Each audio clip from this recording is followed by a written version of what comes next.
What if our sun began to die, not by time but by design? Across the system, light itself starts to fade. Solar flares collapse. The corona turns cold. Something alien is feeding, draining our star, one heartbeat at a time. Earth's fleets can't fight it. Every weapon fails. Every plan burns away. Evacuation means abandoning our home, but staying means facing extinction.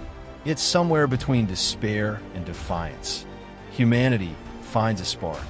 A plan so reckless, so impossible, it might just turn the weapon's power against itself. Because we're not just fighting for survival, we're fighting for the light that defines us. Join us as we venture into the dying heart of the sun, where humanity makes its final stand. Section 1. The Dimming of Soul. It began as a whisper across the observatories, not a flare, not a storm, something quieter. The sun's light had dimmed by 0.5%, then 1%. By the end of the first day, the change was measurable even by unshielded eyes. On Earth, dawn arrived dull and hesitant, shadows lingering long after morning. Farmers thought it dust, cities thought it power failure, and engineers blamed faulty sensors, until every station across the solar system confirmed the same truth. Sol was fading. At Neptune's orbit, the research vessel Lyra caught the first glimpse of the intruder. It wasn't a fleet or a structure in any human sense. It was geometry in motion, a vast lattice of black metal filaments unfurling like petals of an impossible flower, each strand kilometers long. It pulsed with rhythms that mocked sunlight, drinking it, bending it, consuming it. Within its center churned a dark sphere that distorted gravity itself, a wound in the cosmos. The first transmission from Lyra came only seconds before contact was lost. "It's feeding," the captain whispered. "Not from us, from the sun." Then static. By the third day, Sol's corona flickered unevenly, its surface trembling like water beneath wind. The magnetic storms that had once sung across the heliosphere fell silent. The fleet's solar sails wilted. Every solar array from Mercury to Mars reported drops in efficiency so severe they had to cut power. Panic rippled through the networks. And for the first time in human history, the word darkness carried more weight than fear. In Geneva's orbital citadel, the United Terran Command convened emergency session. Images of the construct, now dubbed the Last Ember Engine, flickered across the briefing dome. Its power curve matches a stellar drain sequence, Dr. Kalen Voss reported, her voice trembling.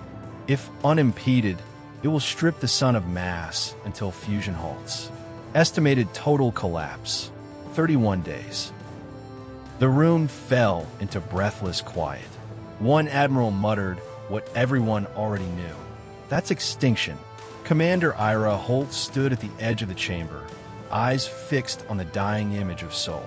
The faint blue of her uniform seemed to fade under its waning light. She had been raised in that glow, fought her wars beneath it. Now it trembled like a candle about to go out. "Give me everything that flies," she said. "If something can eat a star, we'll find out what it chokes on." Humanity's oldest fire was being stolen. And for the first time in recorded history, daylight itself was running out. Please do press that like button if you have enjoyed this story so far. That would mean a lot to me. Now back to the story. Section 2. The Weight of Command. The fleets assembled not in triumph, but in twilight. Over Mars, the skies shimmered red and pale, caught between two dying lights, the planet's reflection and the sun's dimming heart. The Solar Defense Armada stretched across orbit like a metallic constellation. Carriers, frigates, interceptors, mining barges converted to warships. Every vessel that could move under its own power was conscripted. And yet, as Eira Holt surveyed the mass from the command bridge of Vigilant Dawn, she felt the same hollowness spreading through her chest as the void beyond the viewport. The Last Ember Engine hung near Mercury's orbit now, its lattice widening as it siphoned Sol's upper plasma. The sun's corona spiraled toward it like golden smoke drawn into a black lawn. Each time the weapon pulsed, waves of electromagnetic distortion rippled through the inner system, scrambling comms and draining shield arrays. The weapon's behavior wasn't random. It was rhythmic, deliberate, almost ritualistic. Dr. Kalen Voss stood beside her, gaze cold and analytical. The structure's drawing off-charge plasma and converting it into gravitational mass. It's turning sunlight into weight. Eira's voice was steady, but her hands clenched at her sides. How do we kill something that eats stars? Voss didn't answer. Around them, the hum of the ship was unsteady. Every few seconds, the lights flickered. The engineers swore it wasn't the power grid. It was the sun itself, pulsing weakly, as though its heartbeat faltered. Transmission delays grew worse. Venus outposts went silent first, their orbit decaying as energy reserves dropped. Mars-based solar cities dimmed until their domes glowed faint orange, powered only by fusion batteries meant for emergencies. Earth's oceans began to cool at their surface a degree at a time. Even the moon's silver reflection faded to dull gray. Humanity was living in the shadow of its own extinction, and yet there was no enemy to strike, no fleet to confront, only an impossible construct that seemed untouchable. The Council fractured under the pressure. The evacuation block demanded that remaining ships prepare for exodus. Loading arcs bound for Proxima Gate before the sun's death trapped them. Humanity can't fight entropy, they said. We can only outrun it. Others, veterans, scientists, dreamers, refused to leave. We were born under Sol, Admiral Parsa growled. We die with it, or we save it. Eira listened to both sides, the argument echoing through the command hall like a dying flame, gasping for air. Finally, she stood. Running means this thing follows us to every star we find. It's not destroying Sol, it's learning from it. We leave now. We hand it the blueprint to end all suns. Silence followed. Even the hum of machinery seemed to bow beneath her words. She turned to the window again, watching the flicker of their fading star.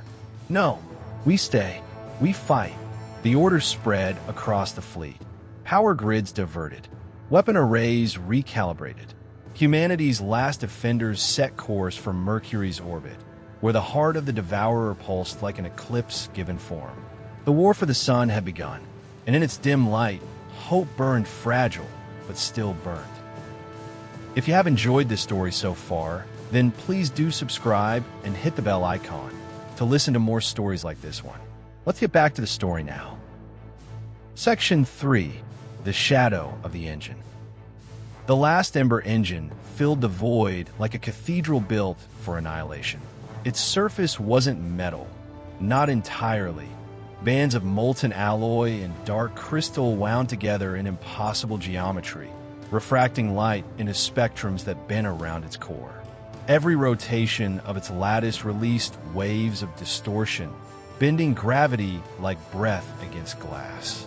To the human eye, it seemed both near and infinitely distant, a wound carved into space itself.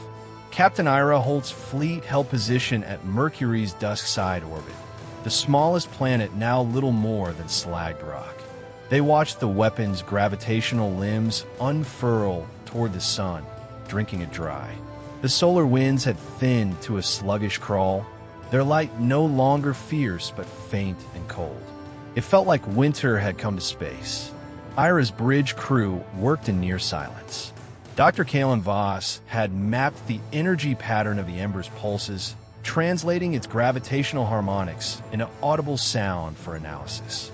The result played over the speakers, a deep, rhythmic hum, mournful and steady. It's not random, he said. It's following a feedback loop, converting solar flux into gravitational compression. It's learning the sun's pulse. Eira frowned. You mean it's syncing with Sol? Vono dead slowly. And once synchronized, it collapses it. A controlled implosion. Every trace of fusion extinguished. No supernova. No debris. Just silence. Silence. The same word the reports had used when other systems fell to this weapon. Stars across the Perseus arm had gone dark one by one, each swallowed without explosion. Humanity had called it rumor, myth, until it came here. Now, the myth had a face, a machine that murdered suns. From the fleet perimeter, a scout frigate reported movement, gravitational waves rising in patterned intervals. The weapon was responding to their presence. Its lattice pivoted slightly, realigning toward the human formation. The crew held their breath as the first filament extended outward, thin as a needle, yet stretching thousands of kilometers. It brushed the space between Mercury and the fleet, and the void rippled. The first ship to be caught, Resolute Dawn, vanished without fire or sound. Its hull bent inward, compressed by invisible pressure until it collapsed into a point of light smaller than a grain of sand. The signal blinked once, then ceased. Gravitique Shia Voispeld. It can target at quantum precision. Panic spread through the comm channels. Eira silenced them with a word. Hold position. Her voice didn't waver. Inside, though, she felt the same cold as everyone else. The knowledge that this was not a battle, but a test. The weapon was studying them as it had studied stars. Eira's mind raced. It had patterns. Patterns could be broken. If it learned from symmetry, they had to move without it. All ships, she said quietly, scatter and spin. No formation, no rhythm. Make yourselves noise. Engines flared across the void, carving chaos into the weapon's symmetry. For a moment, its hum faltered. Just a fraction, but enough. Boss caught it instantly. You see that? It hesitated. It needs predictability. Eira's eyes hardened. Then we'll take it from it. And for the first time since the sun began to fade, humanity struck back, not with strength, but with defiance. Section 4. The Fractured Sun. The sun was dying in fragments. Its light no longer streamed uniformly, but in broken, stuttering waves, like a flame fighting the wind. Observatories across the system captured the phenomenon with horrified precision. Solar flares that curled back upon themselves, plasma storms collapsing mid-burst, magnetic fields unraveling as if tugged by invisible fingers.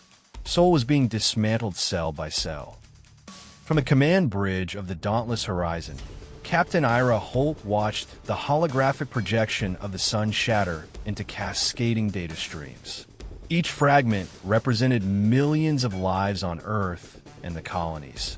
Lives that could not exist without the constant warmth of the star, now flickering into decline. We're losing power grid alignment across Mars, her communications officer reported. Orbital rings are shutting down. The Helios network's collapsing.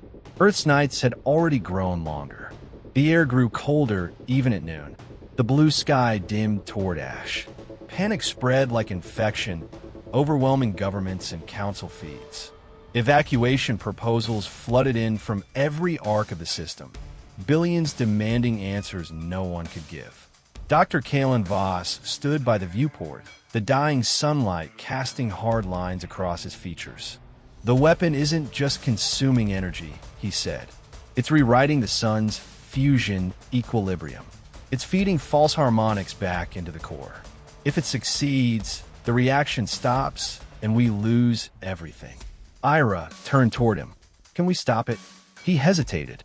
Not with firepower. It's shielded by its own gravitational field. Even antimatter yields nothing. But if we could distort the resonance it's using, make Sol unpredictable, it might choke on its own feedback. You're saying confuse it, Eira murmured. Exactly. It can't stabilize against chaos. But chaos meant risk. To introduce distortion at the scale of a star required a fleet to inject magnetic flux directly into the corona, a suicidal proximity. Command debates tore through the system. Some wanted to pull back and safeguard what few colonies might endure. Others argued to strike now, burn everything in one final attempt. But Eira didn't see choices. She saw a narrowing line between existence and extinction. "Prepare the injectors," she ordered. As the fleet repositioned toward the trembling Corona, Eira's final transmission spread across the network. A message not of command, but of defiance. "If the sun must burn its last, then let it burn on our terms. We will not go out cold." Engines ignited, cutting arcs of light across the black. Against the backdrop of a failing star, humanity moved, not to flee, but to fight for the right to be remembered. Section 5. The Language of Collapse. The sun no longer roared, it whispered. Magnetic oscillations, once bright and furious, now spoke in strange, rhythmic pulses. The last ember was not only draining energy, it was communicating with soul. Each pulse matched a frequency buried deep within the sun's core, as though the weapon had found the key to its heart. Dr. Kalen Voss studied the data from the Dauntless Horizon's observation array, the rhythm tracing across his screens like a heartbeat written in light. "It's using harmonic entanglement," he murmured. "Not a simple extraction. It's synchronizing with soul's interior layers, convincing the star to self-dampen." He turned toward Captain Holt. "It's teaching the sun to die." Eira's eyes were cold, fixed on a vast flare outside the viewport. The plasma now surged in patterns too geometric to be natural. Loops of fire folding back in on themselves, contained by invisible pressure. "And your plan?" she asked. "You said we could distort it. Vous exhalez. We'll need to broadcast counterharmonics directly into the Corona. But they can't be clean signals. The weapon adapts to order.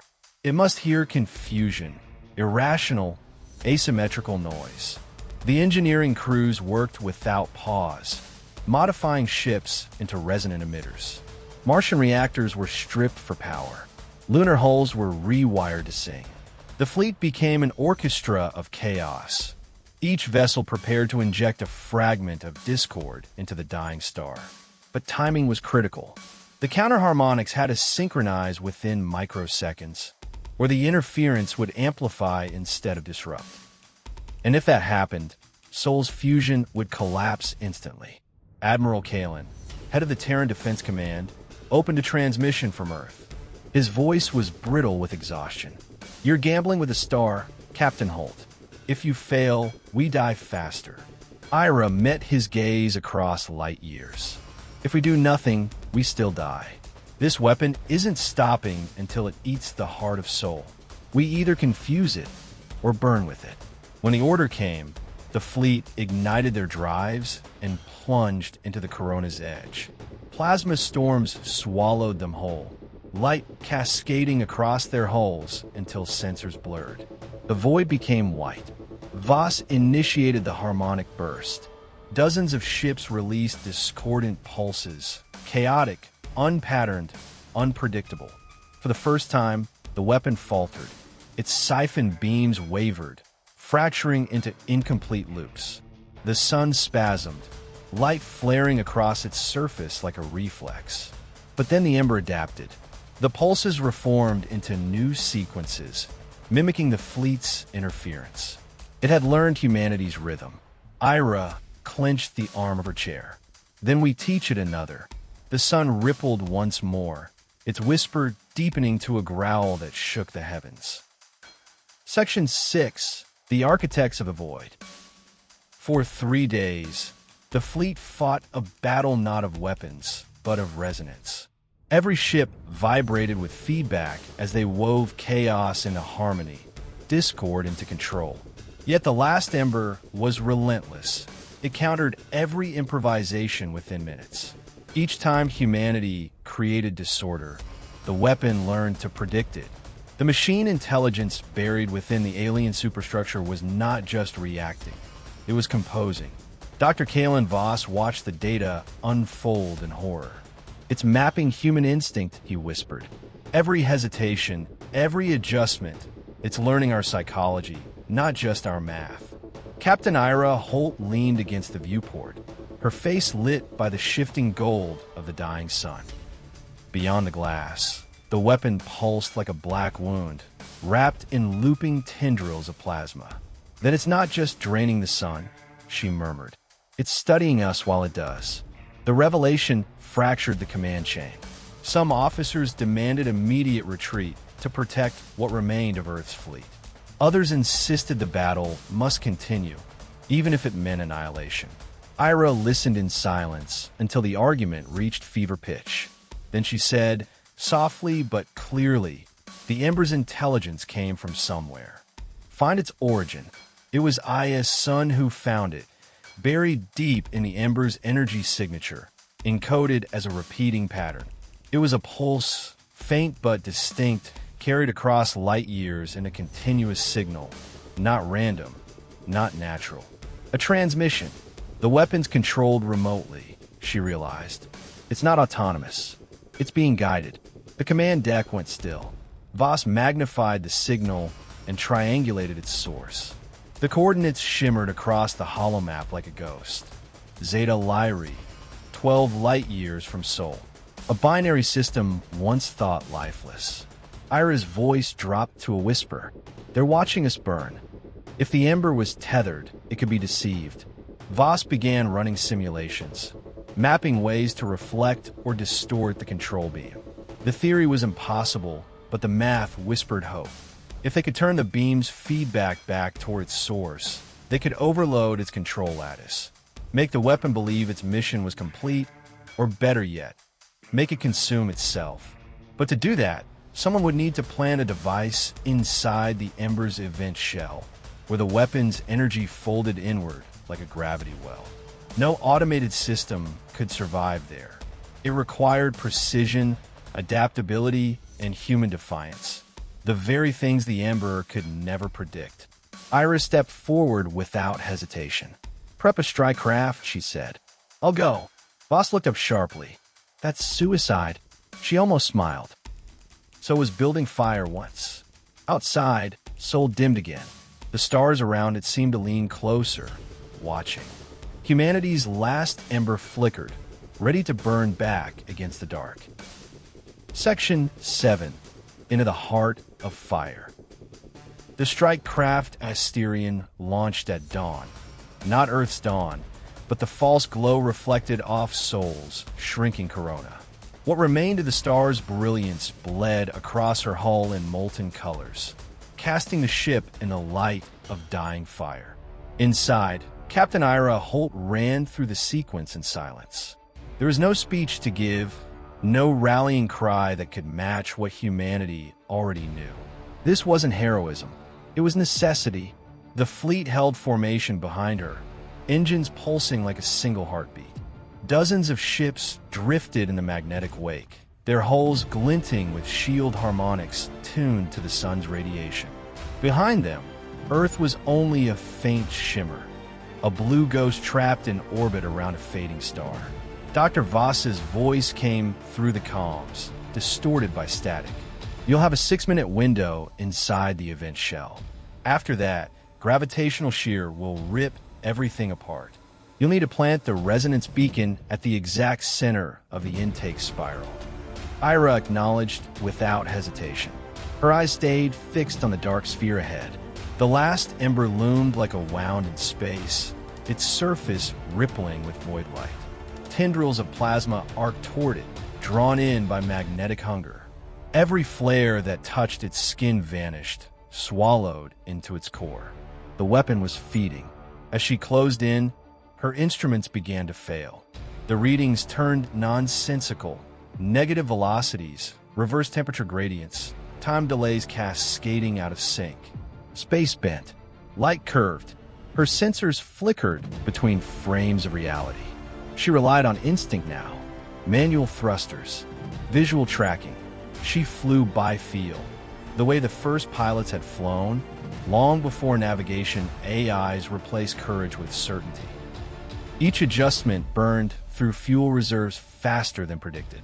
Alarms whispered, not enough. She ignored them. From the fleet, Aya's voice crackled through the interference. Eira, I'm syncing the feedback frequencies.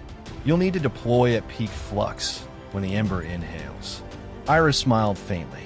So I throw the spark when the monster breathes. The first flux wave hit her like a tidal force.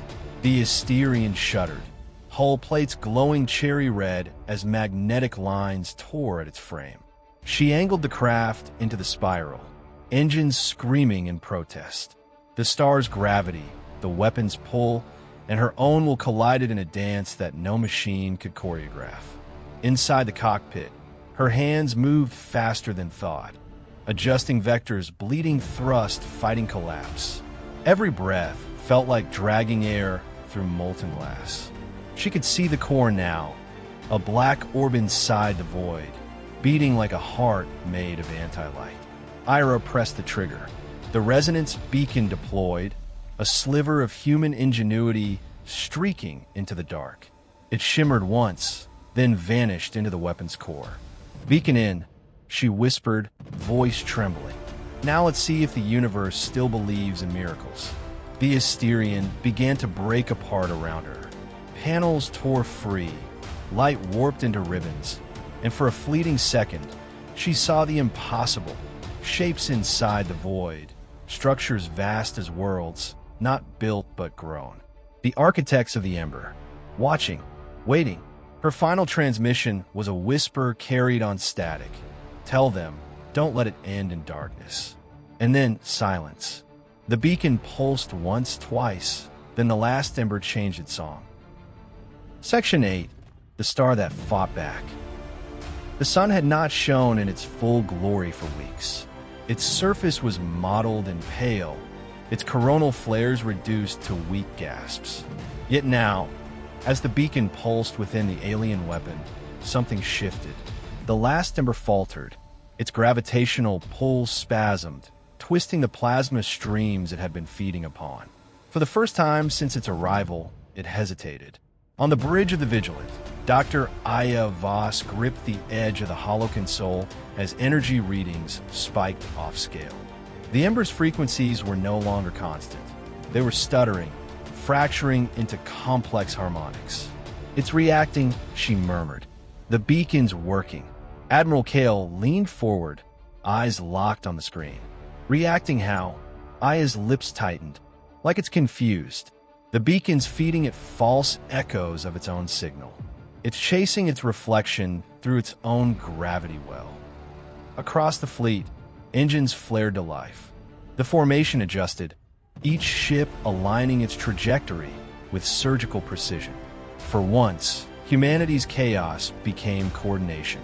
Eira Holt's sacrifice had bought them a window, a single, finite moment of imbalance in a machine that had never faltered. The Vigilant's tactical AI mapped the weapon's instability as ripples of distortion spread through the photosphere. Plasma geysers rose like mountains, shattering the quiet of the star's wound. For centuries, Sol had endured, patient, ancient, alive. Now it burned with fury, as though awakening to defend itself. Kale's voice carried across the fleet. All ships, focus fire on the intake structure. Target the conduits, anchoring it to the corona. We cut the throat, not the head. Thousands of fusion lances converged. Their combined heat painted streaks of white fire through space. Where they struck, the weapon flinched, its surface peeling open like torn fabric. Yet for every scar inflicted, new filaments formed, black and writhing. The Ember was learning again. Aya watched as the beacon's pulses slowed, its harmonic interference fading. It's stabilizing, she said softly. It's realizing the deception. Kale clenched his jaw. Then we hit harder.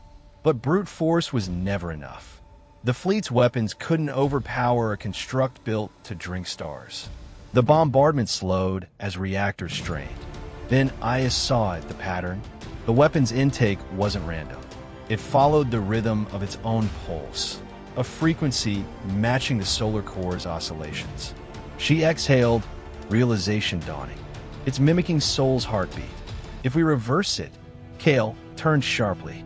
You're suggesting we feed the star's pulse back into it? Yes, she said. Make the sun fight back with its own fire. He hesitated for only a moment, then nodded. Do it. Aya rerouted every available emitter, syncing them to the solar rhythm, a deep, resonant beat older than life itself. The fleet became an amplifier, Energy surged from the star, channeling through their weapons. Lances no longer of fusion, but of resonance. Frequency against frequency, heartbeat against void. The last ember shuddered. Its gravity faltered. For a moment, the black sphere trembled like glass under pressure, and Soul began to roar. Section 9. The Collapse of Shadow. The roar was not sound, but motion, a convulsion that spanned millions of kilometers. Solar plasma erupted in colossal waves, molten arcs curling like whips through the void. The last ember buckled under the onslaught. Its perfect geometry fractured, peeling away layers of shimmering black lattice. For the first time, the weapon that had silenced suns looked uncertain. The fleet's sensors screamed warnings. Radiation levels climbed past safe thresholds. Half the ships were forced to pull back, their shielding melting under the storm. The rest held position, their hulls glowing crimson against the surge of energy. Admiral Kale's voice was hoarse but steady. Maintain formation. We're not retreating now. Inside the Vigilant, Dr. Eira Voss worked without pause. Her trembling hands adjusted frequency modulators as she traced the ember's decaying pulse. Its intake fields are collapsing. The beacon's reflection has fused with the star's oscillation. It's choking on its own feedback loop. Kale's gaze locked on the holotank. The weapon's silhouette wavered amid a storm of solar flame.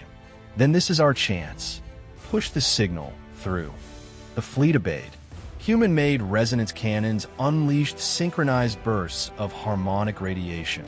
Repurposed mining tools now used to weaponize chaos. Every ship became part of a vast orchestra, the pulses syncing perfectly with Soul's renewed rhythm. The effect was devastating. The ember's internal lattice glowed white-hot, its gravitational core tearing against itself. And then came the counterstroke.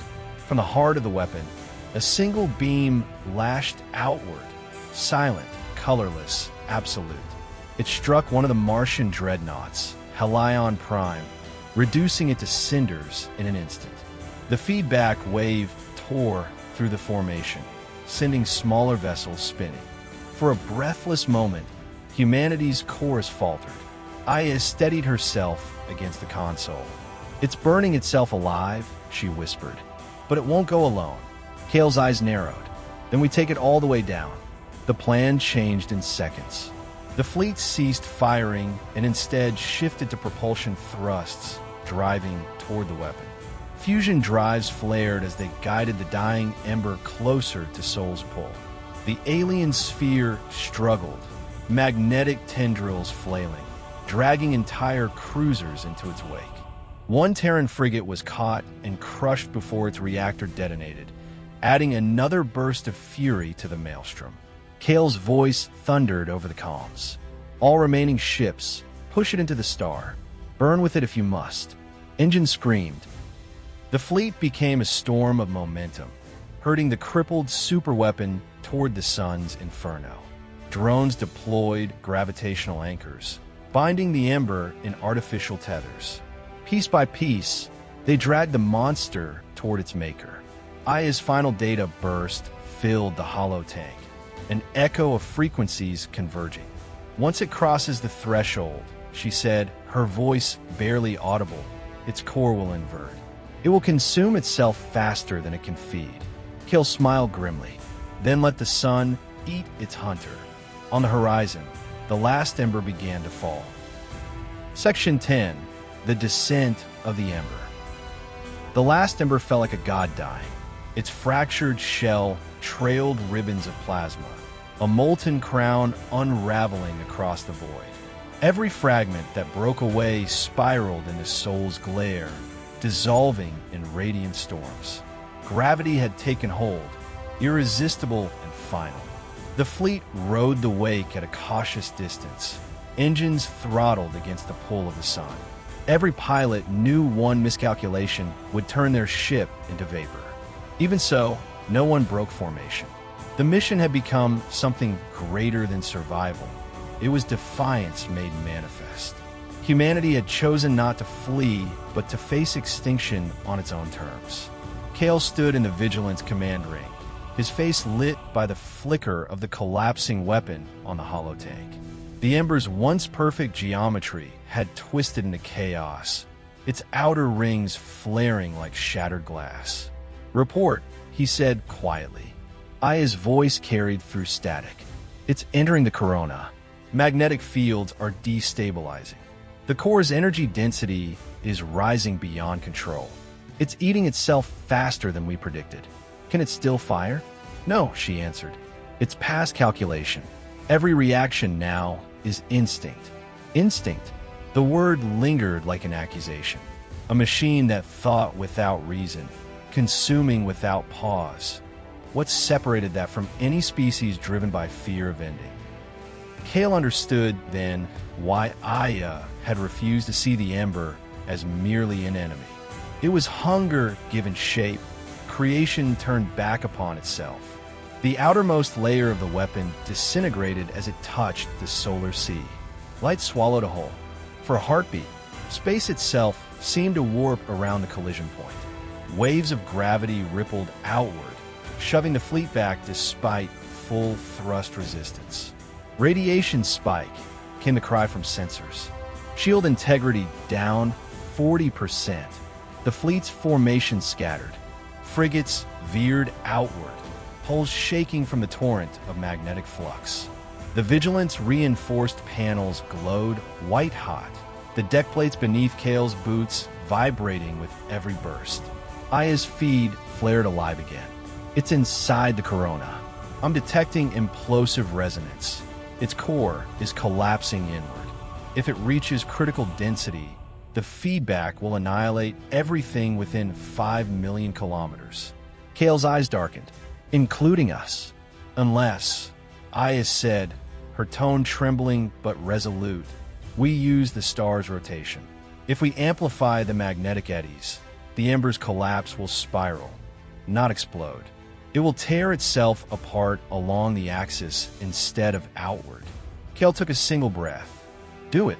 The fleet synchronized for the last time. Terran vessels projected interference fields, while Martian cruisers launched graviton buoys to amplify the solar eddies. The fabric of light itself began to twist, dragging the dying weapon into the sun's vortex. From the observation decks, the crews watched as the last ember vanished beneath a blooming wave of light, one that flared brighter than any dawn ever seen from Earth. Section 11. The Star's Rebirth. For a moment, the universe fell silent. Then the sun roared. A wave of light erupted from Sol's surface, vast and terrible, washing over every ship like a tidal surge of gold. Radiation alarms screamed across the fleet, shields flared into transparency, and comms dissolved into static. The last Ember, once a weapon of extinction, was gone, its core torn apart, scattered into the furnace it had sought to devour. But its death was not gentle. The energy it released surged through the solar corona, igniting currents that had slept for millennia. Kale clung to the railing of the Vigilance bridge as the ship shook. "Status," he shouted over the noise. "Reactor flux stabilizing. Radiation levels spiking beyond tolerance," his first officer cried. "We're too close. Hold course," Kale barked. "Ride it out." The fleet drifted through fire. Every vessel glowed red-hot, armor blistering, sensors blind. Yet no one retreated. They had come to defend their star, and they would not abandon it now, even as it turned its wrath upon them. From her station aboard the Helios array, Aya watched the data streams cascade across her screens. The solar fields were realigning, violent, chaotic, but alive. She smiled through tears that floated free in zero gravity. "It's stabilizing," she whispered. "The corona's rebuilding itself." Her assistant turned, incredulous. After all that, Aya nodded. The Ember forced Sol to fight back. The star is consuming its remnants, using them as fuel. Below them, the sun pulsed like a heartbeat. The once fractured corona began to glow with renewed brilliance. streams of plasma threading across its surface in intricate lattices. Humanity's home star was healing, reborn through the ashes of its enemy. Kale stared through the viewport, the reflection of the light painting his face in gold and red. "We did it," he said softly, but victory had come at a price. Countless ships were gone. The fleet was a fraction of what it had been, scarred, battered, half-crippled. Earth's colonies were silent, waiting for confirmation that the sky still burned. Aya's transmission broke through the static. "Captain, the resonance field is collapsing inward. The energy readings are extraordinary. The sun's magnetic signature is changing. It's like it remembers what it was before the ember touched it." Kale frowned. "Explain." "It's amplifying itself. Solar output rising 6%, 8, 10. It's not dying anymore, Kale. It's fighting to live." The Vigilant's battered crew watched as the glare intensified, filling the void with shimmering brilliance. For the first time in months, Sol shone with the fierce light of its youth. Aya's voice softened, almost reverent. "The stars awake again." Kale closed his eyes. "Then so are we." Section 12. The Light That Remains. Days passed before the comms cleared, before static gave way to voices once again. Across the solar system, survivors began to speak.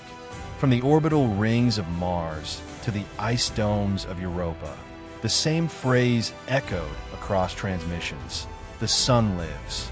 On the bridge of the Vigilant, Kale stood before the viewport, staring at the star that had nearly died. The once fading corona now blazed with golden fire, its light stronger, cleaner, alive in a way no sensor could quantify.